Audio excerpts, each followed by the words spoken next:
सत्य के साथ।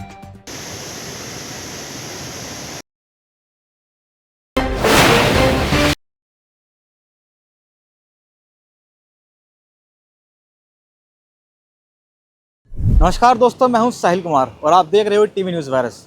और आज हम आए हैं देहरादून के ऐसे पुल को जिसको लोग मोहिनी पुल के नाम से भी जानते हैं। यहाँ के स्थानीय लोगों का कहना है कि बरसात में जब नदी अपने उफान पर होती है तो उसका पानी पुल के ऊपर से और उनके घरों तक चला जाता है। जैसे कि आप देख सकते हैं, इस पुल के नीचे पानी निकलने की जगह जो है वो काफ़ी कम है और जब इसके नीचे मलबा इकट्ठा होता है वो पुल के ऊपर, जैसे कि आप देख सकते हैं, पानी के साथ जो कचरा आया वो कितना ऊपर जाल तक फंसा हुआ है और वो सड़कों में भी है। तो चलिए अब जानते हैं कि स्थानीय लोगों से उनका क्या कहना है इस मुद्दे पर। चलिए अब कुछ स्थानीय लोगों से भी बात करते हैं। सर, यहाँ पे जब पानी की मात्रा जब ज़्यादा बढ़ गई थी तो कैसा मंजर था यहाँ पे? मंजर बस मौत ही दिख रही थी और कुछ नहीं दिख रहा था मौत के अलावा। घर के अंदर बच्चे भी थे, बुजुर्ग भी थे। उसका कारण क्या है? ये पुल का ऊंचा ना होना।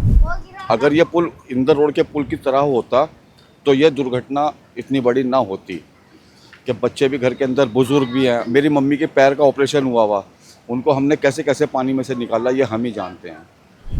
एक एक्टिवा बह गई हमारी, एक में पानी भर गया। अगर जो ये पुल ऊंचा हो जाए, शासन प्रशासन इधर की तरफ ध्यान दे ले या ये इसकी नदी का खनन ही हो जाए तो कुछ तो गहराई होगी ना नदी की, और वहाँ कुछ भी नहीं है।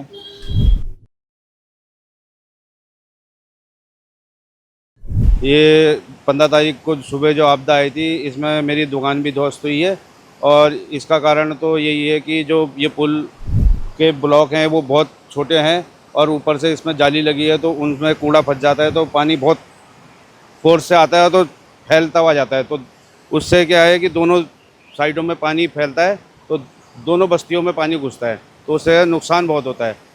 तो मेरे हिसाब से तो या तो ये पुल दोबारा बनना चाहिए, रिन्यू होना चाहिए दोनों के दोनों पुल, और बस्तियों में जो पानी घुसता है उसका भी कोई निवारण होना चाहिए। तो जैसे कि आप देख सकते हैं, अभी भी यहाँ पे इतना कचरा है कि पानी निकलने की जगह नहीं है और पुल भी इतना नीचा हो गया है कि अगर यहाँ पे ज़्यादा पानी आ जाए तो वो निकल नहीं पाए और वो साइड में से लोगों के घरों में और सड़कों पे चला जाए। चलिए यहाँ के कुछ अब स्थानीय लोगों से भी बात करते हैं और जानते हैं उनका क्या कहना है इस पुल के बारे में। सर, एक तो ये काफ़ी टाइम से इसका नदी का खनन नहीं हो रहा है, गवर्नमेंट ने खनन रोक रखा है इसका। 400 से पानी भरता है, इसका 25 का खनन नहीं हुआ है। दूसरा मैटर ये है कि इन्होंने जाल लगाया है, जाल से सारे मिट्टी बजरा अटक करके सारा पानी डाइवर्ट हो गया, जिससे नुकसान हुआ, फिर नुकसान हुआ, घरों में पानी भरा है।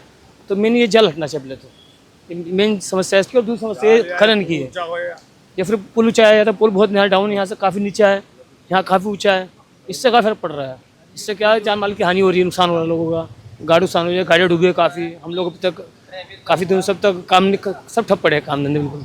ये पानी आ गया तो कौन निकलेगा घर से बाहर? सारी समस्या ही हो रही है। तो आप क्या चाहते हैं, इसका समाधान क्या हो? सर, समाधान होना चाहिए। गवर्नमेंट जब हमारी करती है इसको तो कम से सफाई होनी चाहिए यहाँ की। क्या करते हैं कि ये बीच नीचे भी यहाँ पिछले दिनों कुछ लकड़ी आके फंस गई थी तो निकाली नहीं है काफ़ी दिन तक यहाँ पे। आप कुछ कहना चाहेंगे इसके बारे में? भाई यही है जी, भाई इसके साफ सफाई हो या ऊंचा हो ये पुल, तभी इसका समाधान होगा, नहीं तो क्या होगा। तो जैसे कि ये लोग यहाँ पे सफाई कर रहे हैं और आप देख सकते हो कि जो कचरा है वो यहाँ तक फंसा हुआ है, तो आप इस बात से अंदाज़ा लगा सकते हो कि जो पानी का जो स्तर रहा होगा वो कहाँ तक रहा होगा। क्या नाम है सर आपका? मेरा नाम मोहम्मद साबिर है। और जब पानी आया ना इधर से काफ़ी, कि हमें एक ही बार एक बच्चे को छोड़ के आए दूसरे के घर में, उसके बाद हमें मौका नहीं मिला कि घर से बाहर निकले। तब हम जीने से चढ़ के दूसरों की सीढ़ी से, तब हमने अपने छोटे छोटे बच्चे हैं 2-3 महीने के, और सारा कारण जो है देखा जाए तो इस पुल के नीचे कुछ डाट वगैरह फंसी थी, कुछ ये कबाड़ा है और जाल वगैरह से भी काफ़ी फ़र्क पड़ा है। जो पानी ने धकाव पीछे को रखा है कि पानी, वरना तो पुल के ऊपर से अगर गुजर जाता तो जाहिर सी बात है कि ऐसा होता नहीं कि पानी पीछे, पानी को तो रास्ता चाहिए ना चलने के लिए, वो रास्ता मिला नहीं उस पानी को। तो सर बड़ी मुश्किल से दिक्कतें हुई है काफ़ी लोगों ने, सबने यहाँ घरों में सबके 4-4 फुट पानी, किसी के कपड़े, किसी कुछ नहीं बचा किसी का। तो उस समय का मंजर कैसा था?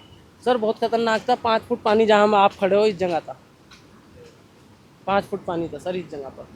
और बाकी बड़ी मुश्किल से बच्चों को बचाया, पड्डी पुड्डी लेके ऐसे करके, तब दूसरों के घरे में जाके रहे। तो आप क्या कहना चाहेंगे? बस सरकार से यही है कि पुल वगैरह जैसे अगर इसका निर्माण हो तो अच्छी तरीके से, और ये जाल वगैरह हट जाएँ तो पन्नी नहीं, कबाड़ा नहीं फंसेगा जाल में, तो जाहिर सी बात है कि पानी ऊपर से जाएगा। अगर कबाड़ा आप पीछे ही देख लीजिए कितने पिलर हैं नदी में, जैसे खंभे हैं, इनसे पानी कट के आता है, तो एक तरफ भाव बन जाता है इस चक्कर से। और फिर जाल है आगे, तो इस जाल में तो पानी जितना कबाड़ा आपके सामने निकाल रहे हैं ये, अगर जाल ना होता और ये चीज़ें नीचे सफाई हुई होती तो काफ़ी फ़र्क पड़ता है इन चीज़ से।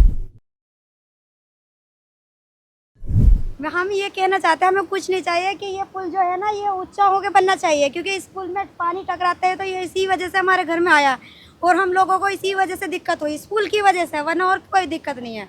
यहाँ हम रहते हैं, काफ़ी टाइम से रहते हैं, ऐसे कोई दिक्कत नहीं थी, लेकिन अब जो ज़्यादा दिक्कत है वो इस पुल की वजह से हुई। ये पुल थोड़ा ऊँचा हो जाए बस, और कोई परेशानी नहीं, क्योंकि यहाँ रहने वालों को बहुत सारी की दिक्कत है, किसी का परिवार बह गया, किसी के बच्चों के चोट लगी, किसी का कुछ है, तो बस इसी पुल के कारण से लगी। ये पुल थोड़ा ऊंचा हो जाए, इसका जाल यहाँ पे भी जाल लगने चाहिए, जैसे समस्या आती है ये चाहिए बस, और कुछ नहीं चाहिए यहाँ पे। चलो कुछ और लोगों से भी बात करते हैं और जानते हैं इसके बारे में। भैया नदी में हमें इतने 35 साल हो गए, 40 साल हो गए, कभी हमारे घर में पानी नहीं भरा था, लेकिन अब ने आज के दौर में पानी भरता चला जा रहा है, डूबते चले जा रहा है, बेड ख़राब हो रहा है, कपड़े ख़राब हो रहा है, गर्म सर्दियों के गर्मियों के कपड़े यूँ ख़राब होते चले जा रहा है। लेकिन इसकी वजह यो है, यो क्या कहें, नदी बहुत ऊंची हो गई है, मलबा नहीं निकल रहा है इसका पानी, अगर मलबा निकाल ले थोड़ा बहुत इधर उधर को करा फिर ऐसे ही हो गया, तो बता इंसान डूबेंगे क्या रहेंगे। अन्य कभी आज सात तक पानी नहीं आया, बहुत नुकसान हो, किसी की गाड़ी बह गई, किसी के स्कूटर बह गए, किसी के क्या कहें रिक्शा बह गए, 4 पहियों की कार बह गई, 2 पहियों की गाड़ी बह गई, कोई पता नहीं लगा इस मलबे में कहाँ को गया। जब सड़कों में पानी इतना आएगा तो फिर क्या पता लगेगा। आप क्या चाहेंगे प्रशासन से, क्या इसका क्या इलाज है? क्या इलाज है इसका, इसे पुस्ता वो क्या कहें, पुल ऊंचा करो, ऊंचा करके इसे पक्का मजबूत बनाओ, पक्का मजबूत बना के इसका मलबा नीचे से निकाल लो, और ये पुस्ता भी पक्का लगना चाहिए अच्छी तरह से ऊंचा करके। अब ये घर में इस पुस्ता में पानी आगा घर में निकल जाओ, जिसका मलबा नहीं उठ रहा था बस। के पुल के ऊपर पानी आता है, उसकी वजह क्या है, ये जो है ना पुराने टाइम से पुल बना हुआ है, ठीक है जी। तो इसका तो देखो यही सॉल्यूशन है, जैसे अब ये फाउंडेशन पे बना हुआ है, नदी से लगभग 10 फीट ऊपर उठा के पुल बना हुआ है, और इसमें बहुत कम गैप है पानी निकलने का लिए। तो उसका तो देखो मेरे हिसाब से यही समाधान है, अगर पुल ये तोड़ के दोबारा बनाया जाए, नीचे जड़ से बनाया जाए, तो उससे क्या है पानी को निकलने की जगह काफ़ी मिल जाएगी, अच्छी जगह मिल जाएगी, और फिर पुल के ऊपर पानी नहीं आएगा भविष्य में। तो जैसे कि आपने यहाँ की सफाई करी, तो यहाँ पे कितना मलबा था? मलबा में लकड़ी मिली है, कपड़े मिले हैं, जूता चप्पल मिला है लोगों के, और पत्थर पुत्थर ये सब मिला है हमको, और ये पन्नी वन्नी ये सब आया है इसी में, ये सब मिला हमको। तो ये था मोहिनी पुल, और जैसे कि आपने देखा यहाँ के स्थानीय लोगों ने इस पुल के बारे में क्या क्या बोला। मैं साहिल कुमार, देखते रहिए टीवी न्यूज़ वायरस। नमस्कार।